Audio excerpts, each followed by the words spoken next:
Hub refurbishment, system program page. Press I to enter the processing parameters page.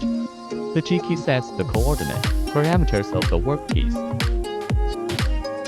The S key sets the spindle speed parameter. The F key sets the feed rate parameter. Key D sets the cutting thickness parameter.